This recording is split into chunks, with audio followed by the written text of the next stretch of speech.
This is DIY Reptiles, and today I'm going to be building a visual barrier for Charles here. So recently I set up this amazing enclosure for him, and he's been wanting to get out. So basically what he's been doing is he's been pacing a lot, and he would rub his nose on this type of thing that was on the door. And down here in his bioactive enclosure here, he like dug all this area up, like he really wanted to get out.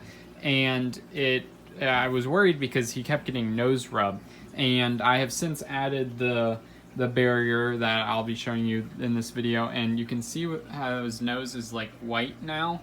It was red for a little while, and now it's healing up because he's stopped. So what happened was I'd witnessed this for like a couple days, like it just kept going on, and then I was watching one of Camp Kennan's videos where he visited a different keeper, and they talked about the visual barrier on the ground, and I was like, I need to do that, and that'll stop them from digging out, it'll stop him from trying to get out and everything, and it has worked. So I'll be showing you how I did that on the door, and it wasn't a problem down here or any of the other areas. Luckily, these are built out of doors here, the most of the enclosure, but you can see that wasn't an issue. It was just the door is screened like this. So I'll show you how I just got a piece of wood, basically what I did here, and that fixed everything. So that's what I'll be doing in this video, and I hope you guys enjoy. So I took a 1/4 inch piece of plywood that we had, and I began to cut it. I measured out the dimensions that I needed, and I was able to cut the first part with the table saw, but the second part, sadly, I couldn't cut as easily. So I went ahead and rigged up a system here where I could cut it with this other saw. Honestly, I don't remember what this saw is called.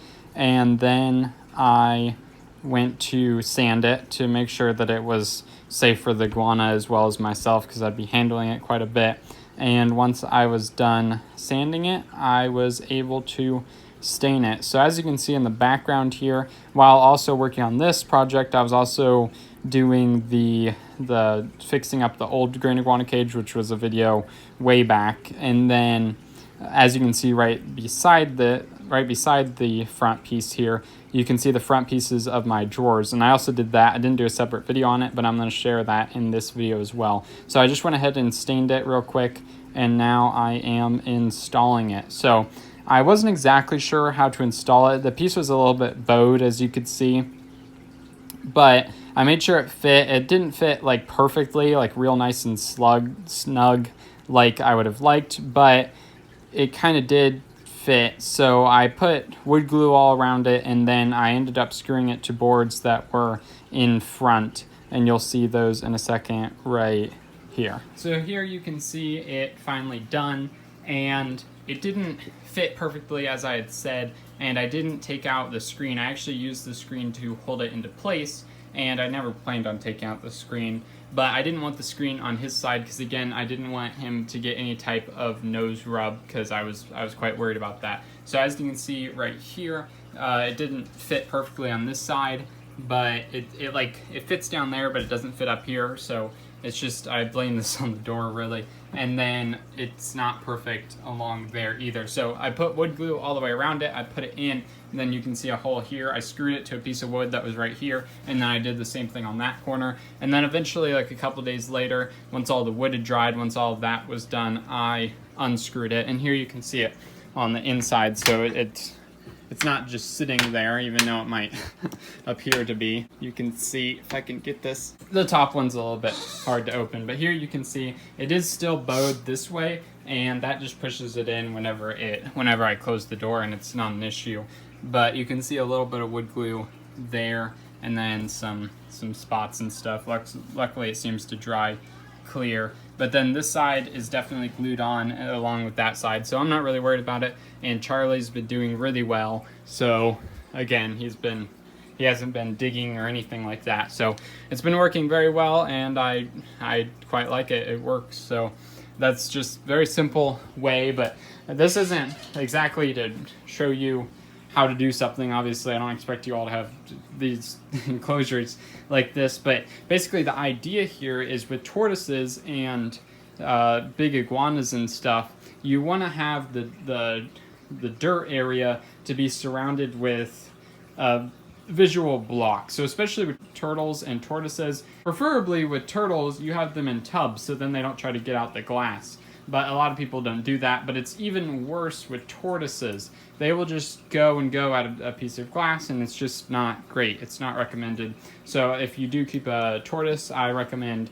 having it so it's viewable from the top somehow, and then it'll have some type of visual block. So then that way, if you have them in an outside enclosure, it's very important in an outside enclosure, because if they have that visual block, they won't pace, which is one thing that leads to nose rub, which is basically where they're trying to get out of the screen or whatever type of material, and they're rubbing their nose all over it until it gets red, and it can lead to very bad stuff. And it's also when an animal is scared of you, and when you go into their enclosure in some way, they like hit their face on stuff because they're that afraid. And that's what Charlie did very early on when I had him in a 55 gallon. When he was much smaller, he would run straight into the side, not because he thought it was the way out, but just because I like put my hand in the cage. Obviously you can see now Charlie isn't exactly that way. He's not super fond of me, but he's not gonna freak out like that.